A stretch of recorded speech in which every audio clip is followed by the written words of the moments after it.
నమస్తే, welcome to mass media. నేను మీ ఆదిత్య. ముందుగా బులెటిన్ హెడ్లైన్స్ చూద్దాం. ధరణిని మార్చేసి కొత్త పోర్టల్ను తీసుకొస్తామన్న మంత్రి. టీడీపీకి రాజీనామా చేసిన మాజీ ఎమ్మెల్యే ముద్రబోయిన వెంకటేశ్వరరావు. 2 కాంగ్రెస్, 1 బీఆర్ఎస్. తెలంగాణ నుంచి 3 రాజ్యసభ స్థానాలు ఏకీగ్రీవం. ధరణి పోర్టల్ వల్ల రైతులు చాలా మంది ఇబ్బందులు ఎదుర్కొంటున్నారని తెలంగాణ మంత్రి శ్రీధర్ బాబు పేర్కొన్నారు. తమ భూమి పాత యజమానుల పేరుతో నమోదైందని అధికారులు చుట్టూ తిరుగుతున్నారని చెప్పారు.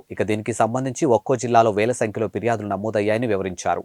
సర్వే నెంబర్లతో మార్పులు చేసి కొంతమంది సర్కారు భూములను కాజేశారని ఆరోపించారు.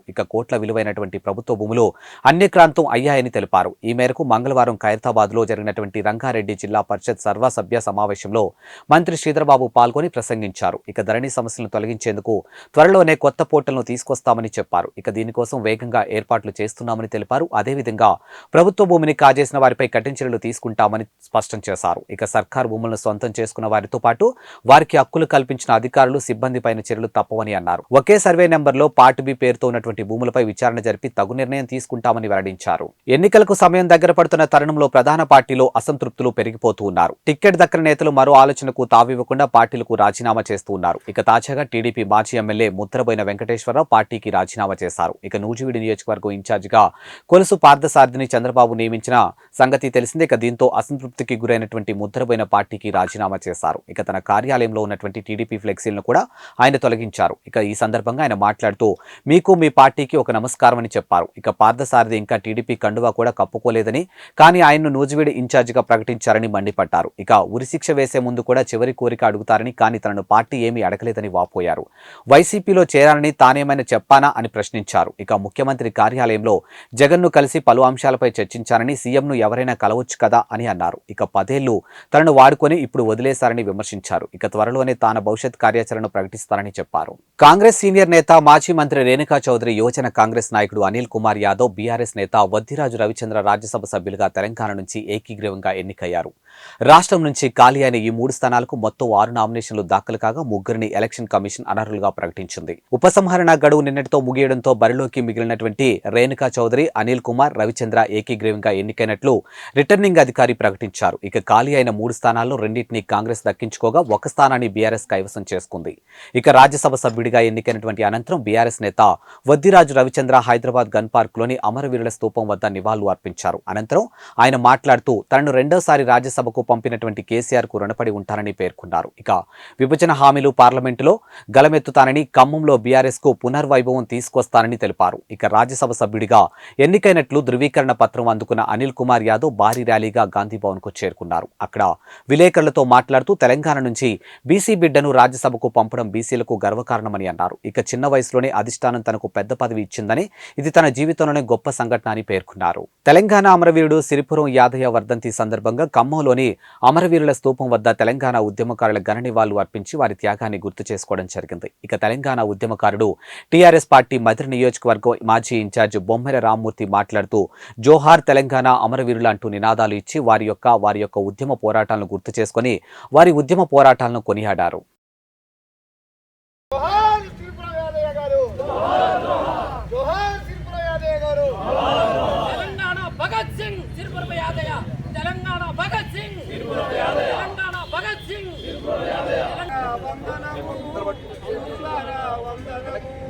అన్నలారా వందనము, అమరులారా వందనము, బాలబుగ్గల పసిడి మొగ్గ, తల్లిదండ్రి లేని బిడ్డ, బాలబుగ్గల పసిడి మొగ్గ, తల్లిదండ్రి లేని బిడ్డ, తెలంగాణ రావాలని వలస బతుకులు మారాలని, తెలంగాణ రావాలని వలస బతుకులు మారాలని, అసెంబ్లీ ముట్టడిలోన అమరుడైన యాదయ్యకు వీరులారా వందనము, సూరులారా వందనము, అమరులారా వందనము, వీరులారా వందనము.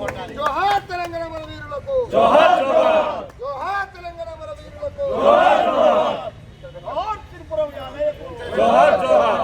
విద్యార్థి సంఘాల వీరయోధులు మీరు, విద్యార్థి సంఘాల వీరయోధులు మీరు, నెత్తుటి మడుగుల్లో ఎత్తిండ్రు పిడికిల్లు, వీరులారా వందనం, విద్యార్థి అమరులారా వందనం, పాదాలకు వీరులారా వందనం విద్యార్థి అమరులారా ఉద్రేకమైన పోరాటం ఆ పునాదులలో కలిసిపోవద్దు. వాళ్ళ ఈ వెలుగులు ఎప్పుడు వెలుగుతూనే ఉండాలి. కేసీఆర్ గారు గొప్పగా తెలంగాణ అమరజ్యోతిని ఏల్పించిండు. అదేవిధంగా తెలంగాణ అమరవీరుల విగ్రహాలు కూడా ఈ ప్రభుత్వం ట్యాంకు బండ్ మీద పెట్టి వారి యొక్క సంవత్సర సభలు అధికారికంగా జరపాలని ఈ సందర్భంగా డిమాండ్ చేస్తున్నాం. జై తెలంగాణ, జోహార్ తెలంగాణ అమరవీరులకు, జోహార్ తెలంగాణ అమరవీరులకు. నెల్లూరు జిల్లా ఆత్మకూరు పట్టణంలోని వైఎస్ఆర్సీపీ నాయకులు కార్యకర్తలు మేకపాటి గౌతమ్ రెడ్డి బస్టాండ్ ఆవరణంలో నుండి మేకపాటి గౌతమ్ రెడ్డి విగ్రహానికి పూలమాలలు వేసి ఘనంగా నివాళులు అర్పించారు. గౌతమ్ రెడ్డి అమర్యాహింటూ నినాదాలు చేశారు. ఈ సందర్భంగా ఆత్మకూరు మున్సిపల్ చైర్మన్ గోపారం వెంకటరమణ మాట్లాడుతూ ఓ గిరిజన సామాజిక వర్గానికి చెందినటువంటి వాలంటీర్ గా పనిచేస్తున్న నన్ను మున్సిపాలిటీ చైర్మన్ గా అవకాశం ఇచ్చారని, అలాంటి మహోన్నతమైన వ్యక్తి అకాల మరణం చెందడం చాలా బాధాకరంగా ఉందని, జీవితాంతం ఆయనకు రుణపడి ఉంటారని తెలియజేశారు. ఆత్మకూరు వైఎస్ఆర్సీపీ పట్టణ అధ్యక్షుడు ఆళ్లరెడ్డి ఆనంద్ రెడ్డి మాట్లాడుతూ స్వర్గీయ మేకపాటి గౌతమ్ రెడ్డి ఆత్మకూరు నియోజకవర్గం నుండి 2 పర్యాయాలు శాసనసభ్యులుగా ఎన్నికై 5 శాఖల మంత్రిగా పనిచేసిన ఆత్మకూరు నియోజకవర్గానికి ఎంతో అభివృద్ధి చేయబోయే సమయంలో అకాల మరణం చెందడం దురదృష్టకరమని, ఆయన ఆశయాలను ఆయన తమ్ముడు విక్రమ్ రెడ్డి కొనసాగిస్తున్నారని తెలియజేశారు. ఇక ఈ కార్యక్రమంలో doctor Adiseshaiah, vice chairman Sardar, పలువురు వార్డు కౌన్సిలర్లు, నాయకులు, కార్యకర్తలు పాల్గొన్నారు.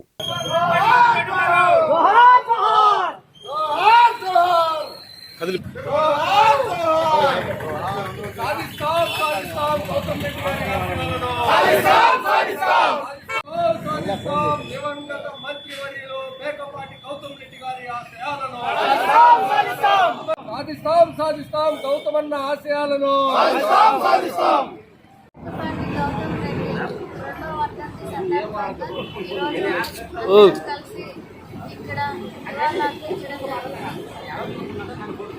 జగన్మోహన్ రెడ్డి గారు నాకు వాలంటీర్ జాబ్ ఇచ్చినాయి. కానీ ఆత్మకూరులో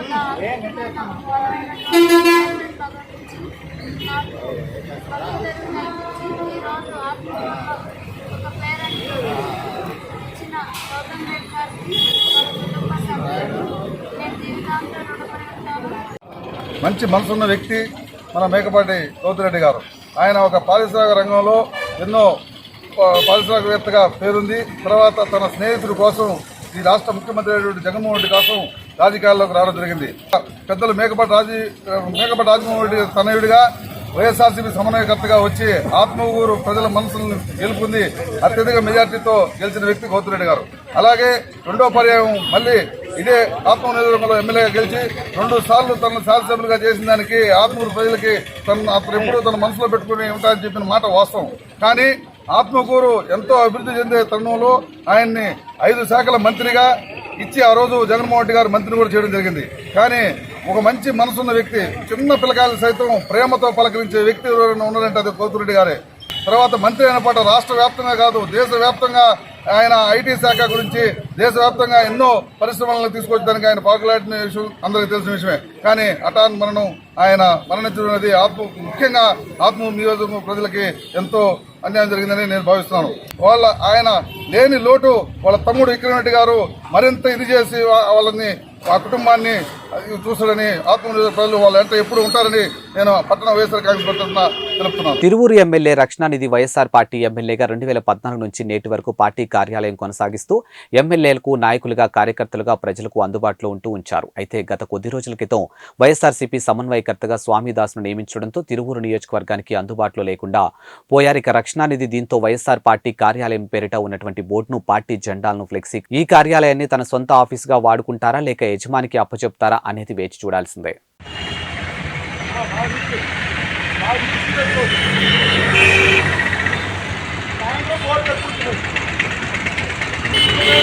పల్నాడు జిల్లా వినుకొండ పట్టణం నర్సరావుపేట రోడ్లోని అంబేద్కర్ విగ్రహం వద్ద భర్త ప్రమాద బీమా కొరకు యువతి నిరసన దీక్ష చేపట్టారు. ఇక చర్చకు దారితీసిన ఈ ఘటనలో ప్రజా సమస్యల పట్ల ప్రభుత్వం అధికారుల తీరుపై విమర్శలు వెల్లువెత్తుతున్నాయి. ఇక బాధితుల పట్ల అధికారుల తీరు ఏ విధంగా ఉన్నదో ఈ సంఘటనతో తెల్లడం అవుతుంది. ఇక ఈ యువతి చేపట్టినటువంటి దీక్ష ప్రజలను నిబద్ధత కలిగి అధికారులను ఆలోచింపచేస్తుంది. ఇక చిన్న వయసులోనే భర్తను యాక్సిడెంట్లో కోల్పోయింది. ఇక భర్త పేరుతో ఏపీ ప్రభుత్వం చేసినటువంటి ప్రమాద బీమా కోసం గత 4 సంవత్సరాలుగా అధికారుల చుట్టూ ప్రదక్షిణలు చేస్తున్న యుక్త వయసులో భర్తను పోగొట్టుకున్న యువతిపై సంబంధిత అధికారులు ఏమాత్రం కనికరం చూపకుండా గత 4 సంవత్సరాలుగా కార్యాలయాల చుట్టూ తిప్పుకుంటూనే ఉన్నారు. ఇక పల్నాడు జిల్లా కలెక్టర్ కార్యాలయంలో ప్రభుత్వం అందజేయు భర్త యాక్సిడెంట్ చంద్రన్న బీమా డబ్బులు సగం తీసుకుని సగం ప్రభుత్వం ఉద్యోగి అయినటువంటి రాజశేఖర్కు ఇవ్వాలని డిఆర్డీఏ అధికారులు తేల్చి చెప్పడంతో దిక్కుతోచని స్థితిలో వినుకొండలోని డాక్టర్ బిఆర్ అంబేద్కర్ విగ్రహం ముందు బుధవారం నిరసనకు దిగింది.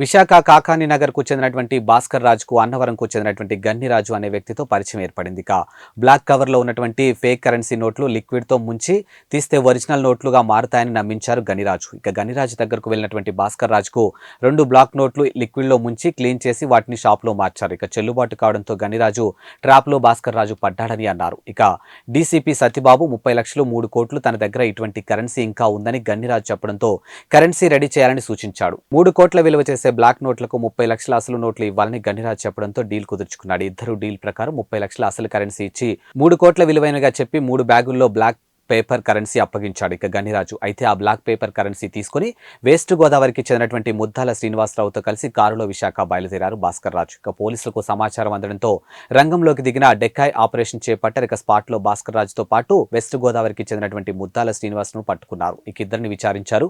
3 కోట్ల విలువైనవి చెప్తున్నటువంటి బ్లాక్ ఫేక్ కరెన్సీ 3 సెల్ ఫోన్లు ఓ కారు 50,000 నగదును స్వాధీనం చేసుకున్నారు. ఇక డీసీపీ సత్యబాబు తెలిపారు. కరెన్సీకి సంబంధించినటువంటి సెక్షన్ కింద కేసు నమోదు చేయడం జరిగింది. ఇది చాలా లోతైనటువంటి కేసు. ఎందుకంటే ఇవన్నీ తయారు చేయాలంటే చాలా టెక్నాలజీ అవసరం, మెషినరీ అవసరము. దీంట్లో చాలా మంది మనుషులు ఇన్వాల్వ్ అయి ఉంటారు. కాబట్టి దీని మీద సైంటిఫిక్ గా ఇన్వెస్టిగేషన్ చేయడం జరుగుతుంది. ఈ గనిరాజుతో లింక్ అయినటువంటి వ్యక్తులు ఎవరున్నారో ఇన్వెస్టిగేషన్ చేసి దీన్ని ముద్రించినటువంటి వాళ్ళు కానీ ఇంతకుముందు ఈ విధంగా ఏమైనా మార్చి ఏమైనా చేశారనే దాని మీద లోతైన విచారణ చేసి దీనికి సంబంధం ఉన్న ప్రతి ఒక్కరిని కూడా అరెస్ట్ చేయడం జరుగుతుంది. రాబోయేది ఎలక్షన్స్ కూడా, ఎలక్షన్స్ దృష్టిలో పెట్టుకుని కూడా ఇటువంటి ఏమైనా మిస్యూజ్ చేయడానికి అవకాశం ఉంటుంది. కాబట్టి అన్ని కోణాల్లో దర్యాప్తు చేసి నిందితులందరినీ కూడా అరెస్ట్ చేయడం జరుగుతుంది. ప్రజెంట్ మనం 2 అరెస్ట్ చేసాము. పైన పేర్కొన్నటువంటి 2 అరెస్ట్ చేసాము. గనిరాజు అనేటువంటి ఆయన్ని పట్టుకోవాలి. యాక్చువల్ గా ఈ 30 lakhs తీసుకున్న తర్వాత గనిరాజు తన ఫోన్ అటెండ్ కావట్లేదు, స్విచ్ ఆఫ్ చేసి ఉన్నాడు. గనిరాజుని కూడా త్వరలోనే పట్టుకోవాలి.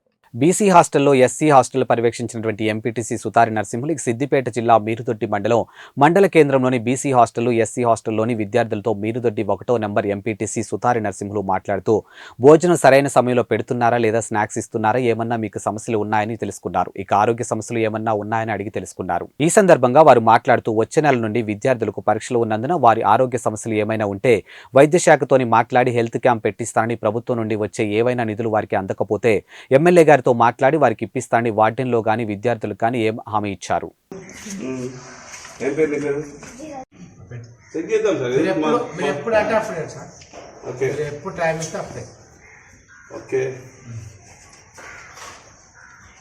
సార్ కొద్దిగా ఎగ్జామ్స్ వస్తుంది. ఎప్పుడు 5 వచ్చి అడగండి.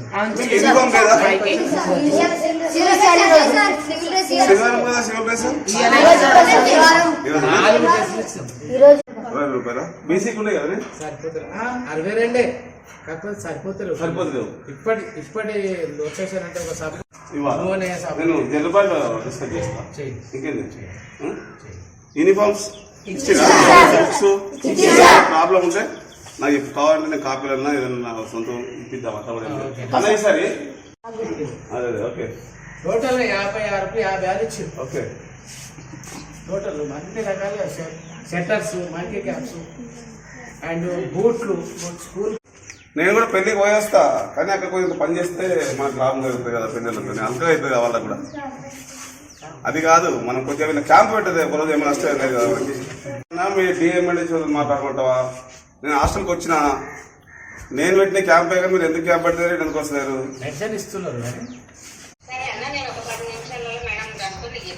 మనం పెట్టిన క్యాంప్ 1 year అయింది. ఇప్పుడు ఎంత మేడం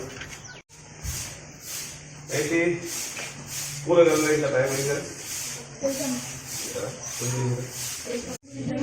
తెలుసా? వీకెండ్ తెలుసా?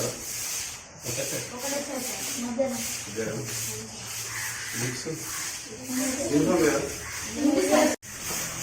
అంటే కాంపిటేషన్ ఉంటుంది అది ఎందుకంటే అందరు కలిసి ఇస్తూనే ఉంటుంది. ఇప్పుడు ఎగ్జామ్ నెక్స్ట్ మంత్ ఎగ్జామ్ పెట్టారా అది కొంచెం బ్యాక్ అయిపోతే గత ఇంత ఫోటో వస్తుంది. మిద్దొడ్డి గ్రామంలో ఈరోజు బీసీ ఎస్సీ హాస్టల్లో తనిఖీ చేయడం జరిగింది. అదేవిధంగా హై స్కూల్ ప్రైమరీ స్కూల్ ఈ రెండు చేయడం జరిగింది. ఉద్యోగస్తులు టైము సమయ పాలన పాటించాలి.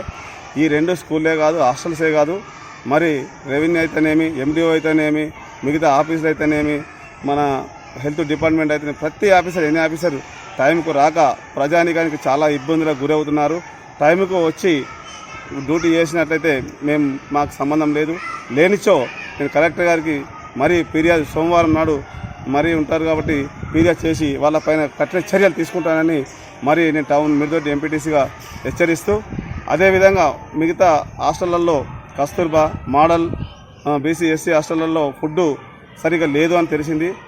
నేను చెక్ చేస్తాను ఈ 2-3 రోజులలో. అది ఫుడ్ కూడా మంచిగా పెట్టినట్లయితే పిల్లలకు మైండ్ మ్యాచ్యూరిటీ అయ్యి ఇంటి దిక్కు జీవి గుంజాక ఇక్కడ చదువుకొని మంచి విద్యార్థులు రాణిస్తారని, మంచి ఫలితాలు తెస్తారు మీ స్కూల్కి అని కూడా చెప్తున్నాను. ఆఫీసర్ల పైన నేను మరీ చాలాసార్లు మాట్లాడినా. ఏమైనా ప్రాబ్లమ్స్ ఉంటే మా దృష్టికి తీసుకురండి. అదేవిధంగా ఎన్నెన్నో ఇంకా గవర్నమెంట్ కూడా మీకు చాలా అన్ని ఇస్తున్నది, ప్రతిదీ కూడా ప్రొవైడ్ చేస్తుంది కాబట్టి అన్ని సప్లై కరెక్ట్ చేయండి.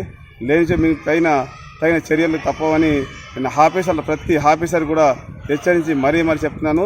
ప్రతిరోజు ఇదే విధంగా మేము మిద్దొడ్డిలో తిరుగుకుంటూ గల్లీలో తిరుగుకుంటూ చేస్తాము. స్పెషల్ ఆఫీసర్ గారు కూడా పట్టించుకొని స్పందించి మాతో పాటు కానీ ఆయన కానీ పనసు కానీ తెచ్చి మా ఊరి విలేజ్కి ఇవ్వాలని డిమాండ్ చేస్తున్నాను. అదేవిధంగా హెల్త్ క్యాంపులు అనేది ఆదివారము బీసీ ఎస్సీ హాస్టళ్లలో పెట్టమని మేము వైద్య అధికారిని కోరడం జరిగింది. పెడతామని చెప్పారు.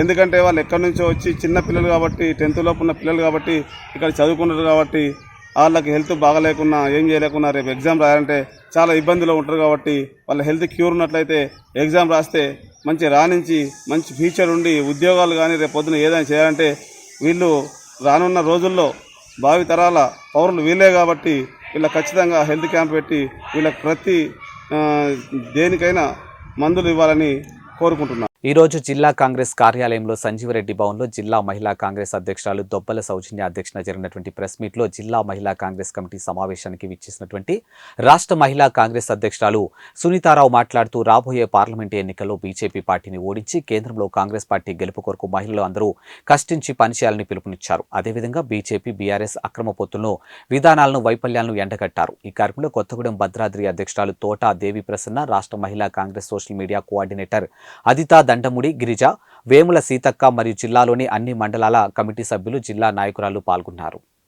నమస్కారం ప్రెస్ మీడియా మిత్రులందరికీ కూడా. ఈరోజు నారీ న్యాయ సమ్మేళన్ భాగంగా పార్లమెంట్ రివ్యూ మీటింగ్స్ కూడా జరుగుతున్నాయి.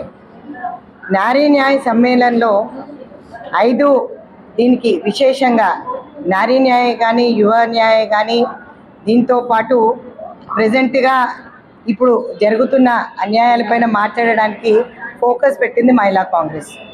5 సమ్మేళనాలు ముందుకు తీసుకొచ్చారు రాహుల్ గాంధీ గారు. కిసాన్ న్యాయ కూడా మీరు చూస్తున్నారు, ఎక్కడ కూడా జరగట్లేదు. కాబట్టి అందులో బేసికల్గా ఈరోజు మా మహిళా కాంగ్రెస్ సమావేశం నారీ న్యాయ సమ్మేళనంతో స్టార్ట్ చేస్తాం. దాంతోపాటు కాంగ్రెస్ పార్టీలో వివిధ పార్లమెంట్స్కి సంబంధించి రివ్యూ మీటింగ్స్ మహిళా కాంగ్రెస్ చేపడుతుంది. ఇది 12వ సమావేశం, 12వ పార్లమెంటు సెగ్మెంట్లో ఇక్కడికి నేను రావడం జరిగింది. దీంట్లో భాగంగా మండల్, బ్లాక్, బూత్తో పాటు విలేజ్ కమిటీస్ అంటే గ్రామ కమిటీలు కూడా ఎంతవరకు వచ్చాయి, ఇక్కడ కూడా కాంగ్రెస్ పార్టీ జెండా మళ్ళీ పార్లమెంట్లో కూడా రెపరెపాలు ఆడాలి అని చెప్పేసి అని మేమందరం కూడా మహిళా కాంగ్రెస్ పాత్ర చాలా కీలకమైనది. 51% ఉన్న మేము మా ఓటు బ్యాంక్ యూజ్ చేసుకోవడం తప్పిస్తే మేము ఎక్కడ కూడా తగ్గకుండా కొట్లాడుతున్నాం. నామినేటెడ్లో కూడా పెద్దపీట వేయాలని చెప్పేసాను. సో ఈరోజు ఇదే కాకుండా మహిళల పైన చూపిస్తున్న వివక్షనే కానీ బీజేపీ పార్టీ 33% రిజర్వేషన్ పార్లమెంట్లో ప్రవేశపెట్టిన తర్వాత దాన్ని డీలిమిటైజేషన్ అని కాస్ట్ సెన్సస్ అని చెప్పి ఆపడం జరిగింది. మహిళల పైన ఎంత చిత్తశుద్ధి ఉందో ఇక్కడ కనపడుతుంది. ఇదే కాకుండా చదువుకోవాలనంటే గతంలో రాష్ట్ర ప్రభుత్వం కేంద్ర ప్రభుత్వం ఇద్దరు అన్యాయం చేశారు. ఇప్పుడు మహిళలకి పెద్దపీట వేస్తూ ఇంతకన్నా బిఫోర్ మేము కాంగ్రెస్ పార్టీ ఉన్నప్పుడు స్కాలర్షిప్సే కానీ ఫీ రియంబర్స్మెంటే కానీ అన్నీ జరిగేవి. సో మళ్ళీ అదే దిశగా ఒకసారి కాంగ్రెస్ పార్టీ అడుగులు వేస్తుంది. ఇక్కడ మహిళల ఆరోగ్యంకి సంబంధించి కూడా పిహెచ్సి లేకపోవడం, వాళ్ళు నిజంగా కూడా అనెమిక్ అయిపోయి చాలామంది చనిపోవడం, ఎక్కడన్నా డెలివరీస్ చేయించుకోవడానికి వెళ్ళాలంటే చాలా దూరం వరకు నడిచిపోవడం. సో ఇవన్నీ పలు అంశాల పైన ఫోకస్ చేస్తుంది నారీ సమ్మేళన్ న్యాయ యాత్ర. సో ఈ న్యాయ యాత్రకు సంబంధించి రాహుల్ గాంధీ గారు తిరుగుతున్నప్పుడు చాలా విషయాలు వారి దృష్టికి వచ్చాయి. సో దీంట్లో భాగంగా మేము చెప్పాల్సింది ఏంటంటే మహిళలకు సంబంధించి చాలా విషయాలు ఏవైతే నేను చెప్తున్నానో ఇంటికి సంబంధించే కానీ, రాజకీయ రంగానికి సంబంధించే కానీ, మా మెడికల్ సంబంధించే కానీ, ఎడ్యుకేషన్కి సంబంధించే కానీ, ఎక్కడ కూడా చాలా వరకు రాజకీయ రంగంలోనే కానీ లోటుపాట్లు కనపడుతున్నాయని చెప్తున్నారు. సో రాహుల్ గాంధీ గారు మహిళలకు పెద్దపీట వేయడమే కాకుండా మీరు చూసినట్టయితే ఓటింగ్ రైట్తో పాటు పంచాయతీరాజ్ ఎలక్షన్స్లో లోకల్ బాడీస్లో 50% తేవడం కూడా కాంగ్రెస్ ఘనతనే. రాబోయే కాలంలో 33% రిజర్వేషన్ కూడా బీజేపీ బీఆర్ఎస్ అయితే ఎట్లా ఇంప్లిమెంటేషన్ చేయలేదు, చేయరు, పేరుకి మాత్రం అన్నీ పెడతారు. కల్వకుంట్ల కవిత గారు మాట్లాడుతూ 33% ఇంప్లిమెంటేషన్ చేయాలన్నది. మరి లిక్కర్ మహారాణి ఈరోజు నోటీసులు అందుకున్నప్పుడల్లా జంతర్ మంతర్ దగ్గర ధర్నా చేసి షో పుట్ ఆఫ్ చేశారు. మొట్టమొదటిగా చూసినట్టయితే వాళ్ళ మంత్రి వర్గంలో అయితే మహిళలే లేరు. రెండోసారి ఇక్కడి నుంచి పోయిన సవితా ఇంద్రారెడ్డి గారే కానీ, సునీత లక్ష్మారెడ్డి గారే కానీ, టీడీపీ నుంచి వచ్చిన సత్యవతి రాథోడ్ గారే కానీ వీళ్ళందరూ కూడా లీడర్స్ని కాంగ్రెస్ పార్టీ తయారు చేస్తుంది. తయారు చేసిన తర్వాత వాడుకోవడం అనేది వాళ్ళకి అలవాటు. ఆ విధంగానే ప్రజలందరినీ కూడా వాడుకున్నారు, మహిళలందరినీ కూడా వాడుకున్నారు, వాళ్ళ ఓటు బ్యాంకుని అంతా కూడా వాడుకున్నారు. కానీ ఈసారి మహిళలు ఓటు బ్యాంకు అమ్ముకోకుండా కాంగ్రెస్ పార్టీకి పట్టం కట్టారు. దోచుకున్న సొమ్ము చాలా ఉంది కాబట్టి పంచి పెడతారు బీజేపీ కానీ బీఆర్ఎస్ కానీ. ఈరోజు ఆ డబ్బులు తీసుకోవాలని చెప్తున్నాం మా చెల్లెళ్ళకు కూడా. ఓటు మాత్రం కాంగ్రెస్ పార్టీకి పట్టం కట్టాలని అడుగుతున్నారు. ఎందుకు చెప్తున్నాం ఇదంటే గతంలో మీరు చూసినట్టయితే బీసీ బంధువే కానీ, మహిళా బంధువే కానీ, దళిత బంధువు పైన కానీ, డబల్ బెడ్రూమ్లే కానీ, వాళ్ళ మేనిఫెస్టో పెట్టిన దళిత ముఖ్యమంత్రి కానీ ఏది కూడా ప్రాపర్ ఇంప్లిమెంటేషన్ చేయలేదు. సిగ్గు లేకుండా మాట్లాడుతున్న బీఆర్ఎస్ నాయకులు ఈరోజు అసెంబ్లీలో మాకే సిగ్గు అనిపిస్తుంది ఏం మాట్లాడుతున్నారని. ప్రతిపక్షంలో కూర్చున్నా కూడా ఈరోజు మాకే ఉంది, ఈరోజు మేమే రూలింగ్లో ఉన్నాం అన్నట్టు మాట్లాడుతున్నారు. ఏం మాట్లాడుతున్నారు? మైండ్ దొబ్బింది అందరికీ. ఎక్కడ కూడా మహిళలకు పెద్దపీట వేయని బీఆర్ఎస్ కానీ బీజేపీ కానీ మేము ఖండిస్తున్నాం. ఈరోజు జిఎస్టీల పేరు మీద దోసుకు తింటున్నారు. పెరిగిన నిత్యావసర సరుకుల ధరలే కానీ, ఈరోజు మీరు చూసినట్టయితే పెట్రోల్ డీజిల్ ధరలే కానీ, గ్యాస్ ధరలే కానీ 1100 పై చిలుకుంది. 1150, 1200 వరకు. సబ్సిడీ అడిగితే మహిళా కాంగ్రెస్ గొడవ చేస్తే, ఆ రోజు ధర్నాలు చేస్తే ఈడ్చుకెళ్ళి పోలీస్ స్టేషన్లో వేశారు. సబ్సిడీ ఇవ్వకపోగా ఈరోజు కేంద్ర ప్రభుత్వం చేస్తున్న అరాచకాలు అన్నీ కాదు, ఎసెన్షియల్ కమాడిటీస్ పెంచుతూ పోతున్నారు. అల్లం వెల్లుల్లిపాయ ఈరోజు రేటు చూస్తే దిమ్మ తిరిగి మైండ్ బ్లాక్ అయిపోతుంది.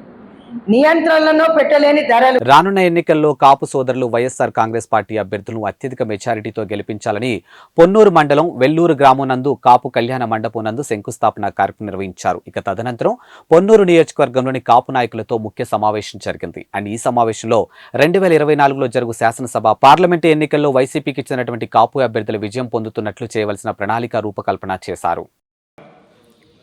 ఈరోజు రాష్ట్రంలో కాపు సామాజిక వర్గానికి వైసీపీ మాత్రమే న్యాయం చేస్తుంది. వైసీపీ మాత్రమే న్యాయం చేస్తుంది అనడానికి గుంటూరు జిల్లా ప్రధాన కారణం. ఈనాడు గుంటూరు జిల్లాలో ఆల్రెడీ ఇప్పుడు ఉన్నటువంటి ప్రస్తుత శాసనసభ్యులుగా కొనసాగుతున్నటువంటి అంబటి రాంబాబు గారు కావచ్చు, కిలారి వెంకటరమణ గారు కావచ్చు, అలాగే ఈరోజు మరలా తిరిగి ఈ రాబోయే ఎన్నికల్లో గుంటూరు పార్లమెంట్ అభ్యర్థిగా ఉమారెడ్డి వెంకటరమణ గారిని నియమించడం మా కాపు సంఘం తరపున అందరం కూడా స్వాగతం పలకటమే కాకుండా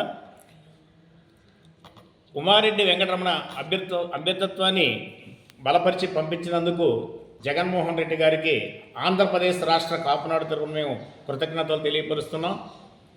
దానిలో భాగంగా పొన్నూరు శాసనసభ్యులు శ్రీ కిలారి వెంకటరోసయ్య గారు పొన్నూరు మండలంలో మరి పొన్నూరు నియోజకవర్గంలో సుమారు 45,000 మంది కాపు జనాభా ఉన్నటువంటి నేపథ్యంలో ఇక్కడ ఉన్నటువంటి ప్రజల యొక్క ఆకాంక్ష ఎప్పటి నుండో కాపు కళ్యాణ మండపం లేనటువంటి పరిస్థితి. దానికోసం పొన్నూరు నియోజకవర్గంలో టౌన్లో ఒక కళ్యాణ మండపాన్ని, మరి అదేవిధంగా మండల కేంద్రమైనటువంటి వెల్లలూరు గ్రామంలో ఒక కళ్యాణ మండపాన్ని నిర్మించే దానికోసం 22వ తారీఖు ఉదయం 11 గంటలకి కాపు కళ్యాణ మండపం శంకుస్థాపన కార్యక్రమం చేయబోతున్నారు.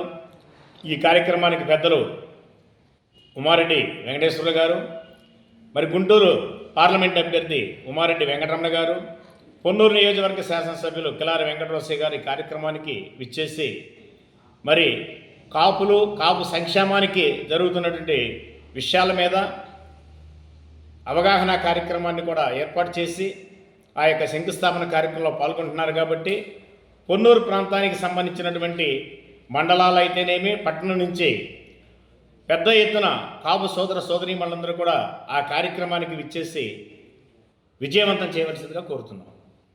మధిర మార్కెట్ కమిటీ చైర్మన్ పదవి మండల కాంగ్రెస్ కమిటీ అధ్యక్షులు సూరంశెట్టి కిషోర్ కు దక్కుతుందని, రాష్ట్రంలో ఉన్నటువంటి 197 మార్కెట్ కమిటీలను నూతన పాలక వర్గాలను ఏర్పాటు చేయడం జరుగుతుందని రాష్ట్ర మార్కెటింగ్ శాఖ మంత్రి తుమ్మల నాగేశ్వరరావు ప్రకటించడంతో పాటు టీఆర్ఎస్ ప్రభుత్వంలో నియమించినటువంటి మధిర మార్కెట్ కమిటీ పాలక వర్గాన్ని కాంగ్రెస్ ప్రభుత్వం రద్దు చేసింది. ఇక కాంగ్రెస్ ప్రభుత్వం కూడా మార్కెట్ కమిటీలకు రిజర్వేషన్ ఏర్పాటు చేసి మధిర మార్కెట్ కమిటీ బీసీ సామాజిక వర్గానికి కేటాయించింది. ఇక మొదటి నుండి కాంగ్రెస్ పార్టీలో కొనసాగుతున్నటువంటి సూరంశెట్టి కిషోర్ కు మధిర మార్కెట్ కమిటీ చైర్మన్ దక్కనుంది. ఇక నియోజకవర్గంలో మధిర, ఎర్రుపాలెం, బోనకల్లు మండలాల పరిధిలో మధిర మార్కెట్ కమిటీ ఉంది. ఇక అదేవిధంగా నియోజకవర్గంలో మార్కెట్ కమిటీ చైర్మన్ పదవి అతిపెద్ద నామినేటెడ్ పదవి. ఇక మధిర మార్కెట్ కమిటీ చైర్మన్ కోసం గత బీఆర్ఎస్ ప్రభుత్వం రిజర్వేషన్ ఏర్పాటు చేసింది. అంతేకాకుండా 5 విడతలుగా ఒకేసారి రిజర్వేషన్లు ప్రకటించారు. ఇక మొదటి విడత జనరల్ కి కేటాయించగా, 2వ విడత, 3వ విడత, 4వ విడతకు బీసీకి కేటాయించారు. ఇక 5వ విడత జనరల్ మహిళలకు కేటాయించారు. ఇక బీఆర్ఎస్ పాలనలో మార్కెట్ కి 2 పాలక వర్గాలు పూర్తయి ఇక 3వ పాలక వర్గం కొనసాగుతూ రద్దు అయింది. ఇక గతంలో తీసినటువంటి రిజర్వేషన్ల ప్రకారం 4వసారి కూడా బీసీ సామాజిక వర్గానికి Madhira market committee chairman reserve చేయబడింది. ఇవాల్టి బులెటిన్ అప్డేట్స్. మరో బులెటిన్తో మళ్ళీ కలుద్దాం. అంతవరకు సెలవు. నమస్కారం.